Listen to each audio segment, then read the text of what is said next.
You're going to hell. No. That's way too much makeup.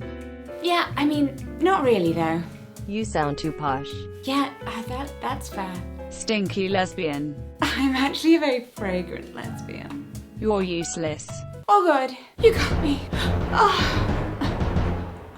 Hi, if you're new here, I'm Jessica. I was born with 2 different disabilities, but no one knew until I was 17. And actually one of them was recently re-diagnosed, but that's a whole different story, so link in the card above. Growing up in a disabled body but being expected to perform at the same level as my peers gave me a unique perspective on the world. I've been talking videos about how it's character building in the way that all adversity is, but at the same time I don't really want anyone else to go through it. Triumphing over adversity is not an aesthetic. Spending my entire childhood pushing myself beyond my limits and still being told that I wasn't trying hard enough was terrible for my psyche, and still is. I am my own worst enemy when it comes to pushing myself too hard, but my goal in life is to encourage you not to be. So here's a video that you can save and come back to when you need it. I talk about disabilities, but it's pretty much for everyone. Here is why you're not useless. Oh, and if you're not new here, hello lovely people. Yes, I see those comments when I don't say it. And a very special greeting goes to the longest running members of the Kellgren-Fozard Club, including Kate and Alison HW, Maddie Briggs, Ali Atkinson, Sarah Sullivan and Lady Vertical, all of whom sound like excellent film noir detectives. If you would like to be part of the club and receive access to behind the scenes content, along with a members only area of my Discord board, link in the description to that, plus other goodies, then click the join button next to the subscribe. So, why do we feel like we need to be useful anyway?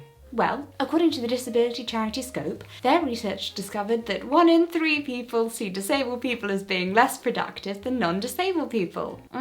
Yes, that's all disabled people being put against all non-disabled people. Even your really lazy cousin Steve. Is Steve even really lazy though, or are we just unnecessarily judging him? Explaining the narrative of usefulness. In our society, we're told that people can get anywhere they want in life if they just pull themselves up by their bootstraps. That if we can't reach our personal goals, it's our own personal failing, and never the fault of systemic issues within society itself. Productivity increasingly stands as the default measure of accomplishment, and we can trace that back to the Industrial Revolution, when we all became cogs in the same machine and our goals were no longer just stay alive, but suddenly impacted on other people. Rest and relaxation became optional affordances balanced against the expectation that workers make profitable use of their time, which is in no way to say that peasants had lots of relaxing time before the Industrial Revolution. Delete every app that doesn't teach you something. In his 1905 book, The Protestant Ethic and the Spirit of Capitalism, Max Weber identified the Protestant ethic driving capitalism as the belief that the waste of time is the first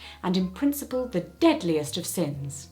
We see this echo down through the years with a million articles on how to be more productive and profiles of the world's most productive people. Websites that we're supposed to be reading for fun point out the 10 gadgets that will save you time in the morning, or the 6 lunch secrets only productive people know. Make extra at dinner the night before. Invest in some really good Tupperware. Don't eat food that needs a knife. Schedule daily lunch meetings. Only eat while standing up. Die quietly inside. Society doesn't measure our worth by how good of a person we are or how much we're contributing. It's just what exam results we managed to get. How high did we place against other candidates? How many hours did we spend at a conventional job? How far up the career ladder we are? And of course, how much money we're making. In pursuit of these goals, we can wield a number of productivity solutions fain to liberate us from the everyday demands of providing mastery over incidental matters. Oh, why yes, with this très fancy money counting app, so different from the 5,671 other money counting apps Instagram has attempted to sell you this month, human failings can indeed be overcome. Oh, it's the same shoddy system our parents and grandparents lived with, but ours comes with the added productivity incentive of being constantly bombarded with the achievements of others in a way that is easily quantifiable. I love you, but I hate you. Are you feeling bad yet? Don't worry, this is the up part of the video. Because, darling, what no one is telling you is that it's all tosh. Genuinely, utter tosh. Yes, that is Diet Coke, not tea, and no, I can't think anything properly without a straw. Much better. Look, What no one is telling you is that those amazing, wow, wonderful, revolutionary entrepreneurs you hear about are just able-bodied, neurotypical, come from supportive families. I mean, with just a small loan of $1 million, are able to work an excessive number of hours a week and have a professional skill that they can fall back on when they need capital. Oh, everyone can do it if they just try hard enough. Comes from a place of privilege because no. Actually, no. Not everyone can push harder and still be able to function tomorrow. We can't all pull an all-nighter that lets us snatch academic victory from the jaws of defeat without any discernible consequences. We don't all move at the same pace. Some of us are different in mind or body. Some have unsupportive families, and some don't have the help that gets them started. This millennial bought her own flat by not eating avocados for a year.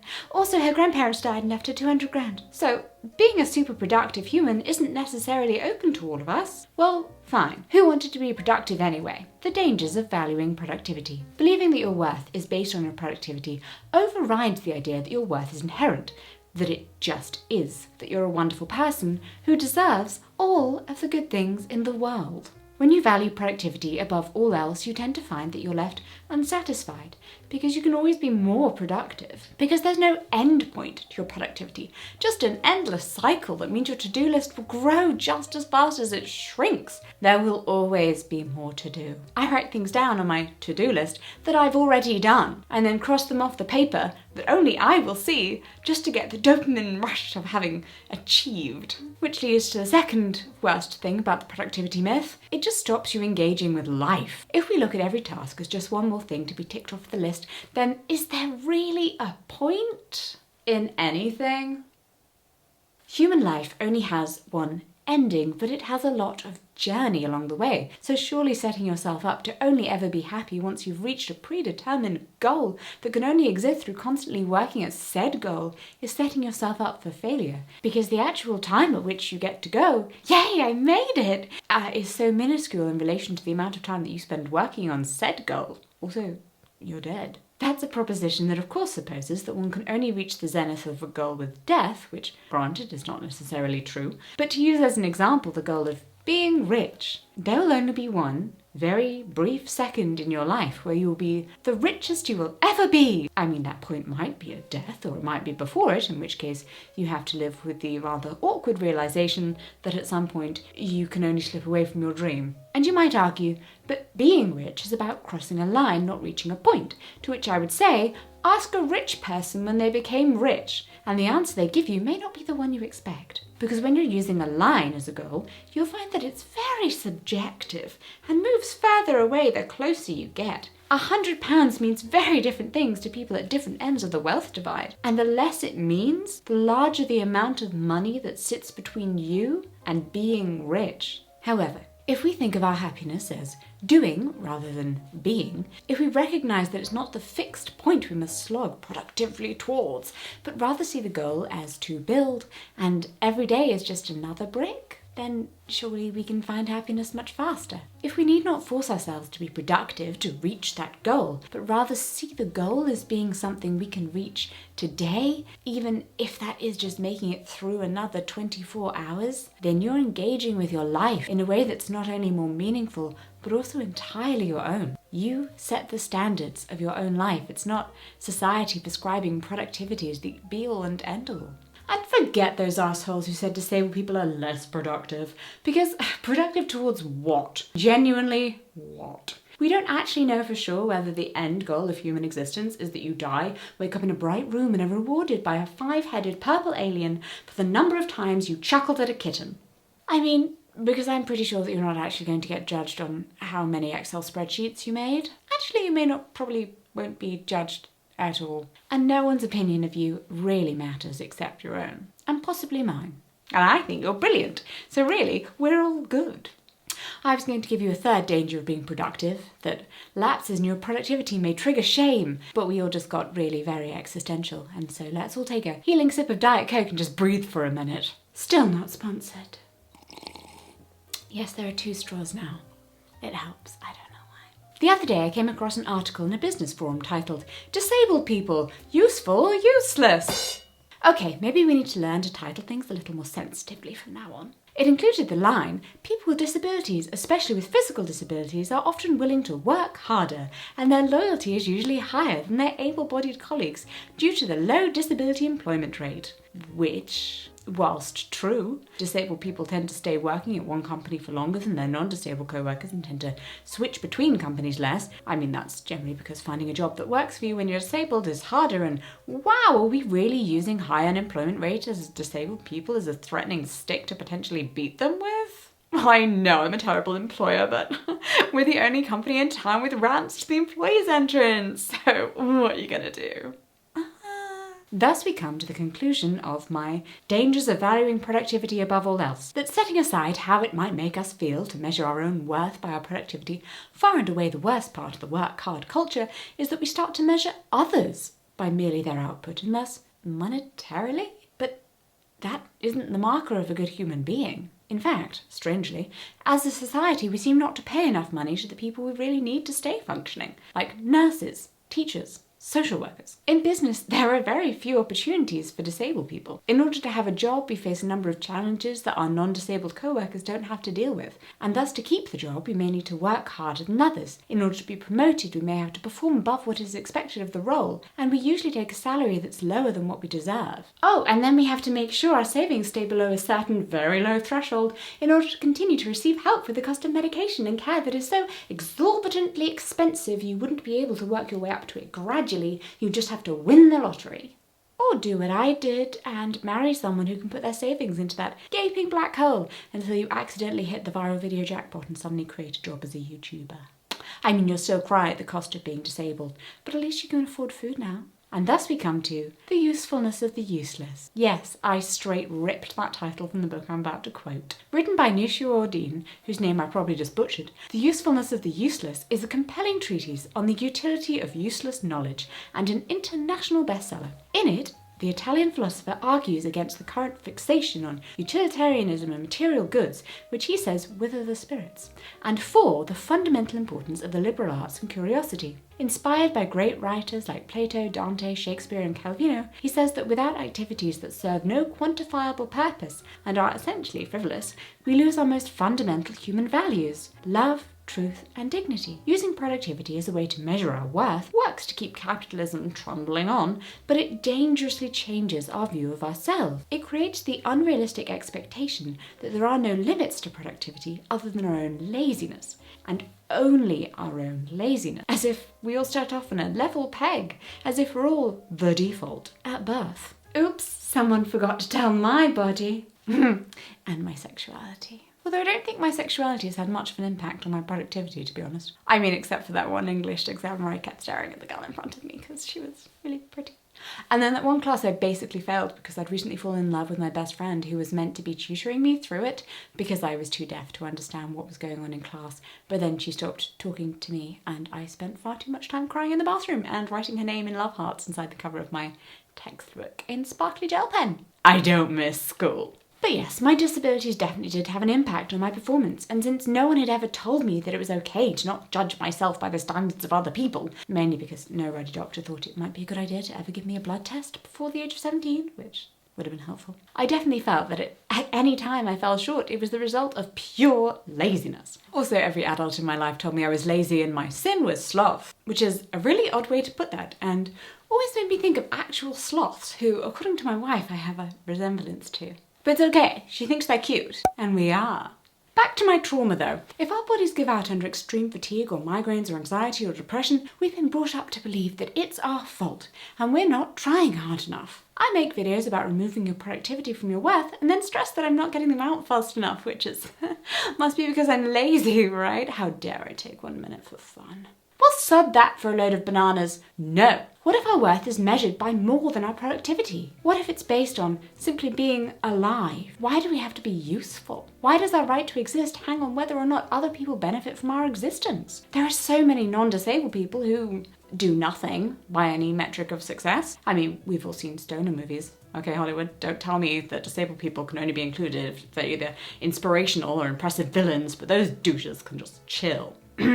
I mean, they can just chill, that's also fine. Newsflash, disabled people have the right to chill as well. So let's not judge those people, or any people, or ourselves. Now, you may have reached this point in the video and be thinking, well, that's all well and good, Jessica, but I don't even think I count as a disabled person. Well, fine, doesn't matter. Don't care. I do care. Please don't discount hardships you're going through because you don't fit what you've been told is the typical presentation of a disabled person, or because you don't look sick, or because you know people who are worse off than you. It is completely fine to feel your feelings. I'm not saying that only disabled people should be excluded from the rat race. I'm saying that there should be no rat race. Have I turned into an anarchy channel? Humans should not be judged on their productivity, and those on the lower end of the scale found wanting. Do we need to have the slippery slope to eugenics talk again? Because we can. Honey, you don't need to be useful. Oh look, a costume change halfway through, because that's just a thing I do in videos now, and does not in any way relate to the fact I have chronic fatigue and couldn't make it through. I've talked before about the aggressive language around illness and why I don't agree with it. There's just so much focus on being strong enough to fight an illness, which kind of implies that those who don't make it were weak. It puts a lot of responsibility onto the sick person themselves, and just no. So, let's break it down. 1. All people who struggle with their bodies and minds should be treated with respect at all times. There is no one size doesn't fit all when it comes to disabilities, but importantly, different disabilities don't justify different human rights or standards of respect. Mental, physical, emotional, health, whatever your struggle, I'm here for you. And I might accidentally exclude people when I make sweeping statements occasionally, but that's because I have brain damage. It's really not. I think it comes from a very British education. I'm trying to unlearn it. But the brain thing is a great excuse, and I really should use it more and beat myself up less. Basically, let's dismantle the social construct of the hierarchy of disability and instead accept everyone, no questions asked. Insults, abuse, and disrespect are not things you need to put up with because you see yourself as a less productive member of society. 2. And this may especially apply to you because you have just found my channel for the first time after developing a disability or a life-altering condition. These things can be hard, but they aren't always dreadful. There are many hardships that come from having a different body, and I'm including your brain in there, so your mind as well, either directly or indirectly, but not everything will be awful, and not every day will be terrible, and not everything is coloured by this new lens. And sadly, not every difficulty that you face from here on out will be a direct consequence of your disability, but rather of the world around you. There's a difference between the suffering that comes from your disability and the indirect hardships that come from outside of yourself, such as the lack of access, systemic failure, and other people's ableism. These things will have an impact on your productivity, and they are absolutely nothing to do with you. Not your fault. If you were late to class because they'd forgotten to put the gosh darn ramp down again, even though they knew that you would be rolling up in your wheelchair today, then being late for class doesn't mean you're a tardy person. It in fact says nothing about you. I hate the idea that we, as disabled people, are supposed to show up early to everything, to give other people time to faff around and make us feel like we're special and different, when if it was just the norm to have accessibility built in, this wouldn't need to happen. Now, when I go to events where there are no subtitles on the clips that play, someone comes over to me and apologises profusely to me, the girl who has the reasonably large platform where she talks openly about her deafness. Okay, sure, but did you wonder how many other people in the room also needed captions? Build accessibility into everything. Don't know why I keep clapping, just feels like that kind of a day. And don't use disabled people as inspiration porn, as if the only thing holding them back is themselves. Disability is not fundamentally a tragedy that people have to fight to overcome, it just is. Copy-pasting a disabled person overcoming a specific hardship whilst also editing out the systemic issues that they are oppressed by is not only patronising, it's dishonest. We have to work to overcome the issues our bodies give us, yes, but that job isn't made much easier by the world around us, and ignoring that key fact is just corrosively ableist. We're not plot points on your inspiration journey, we're people. And we're wasting time looking at memes too. I'm particularly fond of wholesome ones like this one of Humpty Dumpty or this one of a baby otter. Okay, it's not really a meme, but don't you feel better for having seen it? 3. Disabled people can have money and privilege too. That's why you can't really compare anyone's situation to anyone else's. Say 2 children have moderate cerebral palsy to exactly the same degree, and it affects them in exactly the same way. But one of these children is white, upper middle class and has supportive parents who are completely willing to forego all luxuries, holidays, whatever, in order to make sure that their child has the best cutting-edge technology and access to the medical techniques and schools that will allow their child to live their most independent life with fulfilling careers. The other child has parents who are unable or unwilling to help them access the services and adaptive equipment their child needs. They can't go to a school that will allow them to grow and flourish to the best of their ability, and their lack of medical equipment or walker or good wheelchair means that they grow up trapped in dependence and poverty, unable to work their way out. Many of the difficulties that disabled people face are external, and hey, socioeconomic status really can have a huge influence on how far we're able to overcome our disabilities. I actually hate that phrase. I don't think that succeeding is overcoming our disabilities. I think it's learning to live with. Obviously, privilege doesn't wipe away the hardship of disability or disease, but it can make life easier and allow you to live as normal a life as possible. So if you're watching someone who has the same disability as you, being a mountain climbing, firefighting Paralympian who also presents travel shows and thinking, Jesus, I can't even get out of my front door, that may have something to do with it. Which is not to say that such a person doesn't experience ableism, but money sure does pay for good adaptive equipment, mobility aids, and personal help. If you're not dealing with multiple marginalised identities on top of being disabled, I'm sure you probably have a lot of time for stuff. I genuinely have no idea what straight white men do for fun. Sorry? The movies say you like golf, but so does my wife, who is a woman, gay, and mixed race, so... insert favourite pastime below. Only say things you would tell your grandmother. Thanks. What I'm trying to say is that it's all too easy to shame disabled people who don't achieve that inspiration status, but not look at the background as to why they're both where they are. For you may be more disabled than you or your doctor realise. True facts. I used to beat myself up about things that didn't fall into my official list of symptoms. Why is my body doing this? It's not allowed to do this. And then I got diagnosed with a separate condition as well, and I was like, oh, that makes sense.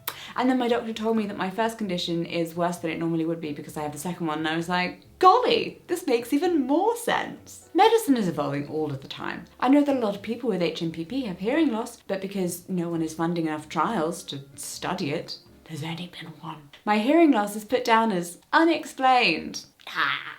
One of the most common forms of ableism disabled people experience is just not being believed. This obviously happens mostly for people with less visible disabilities and chronic illnesses, but it can also happen for those whose disabilities are very, very obvious. No, you can't be in that much pain. You wouldn't be able to function. Want to swap buddies and see? Our standards are different. Trick statement.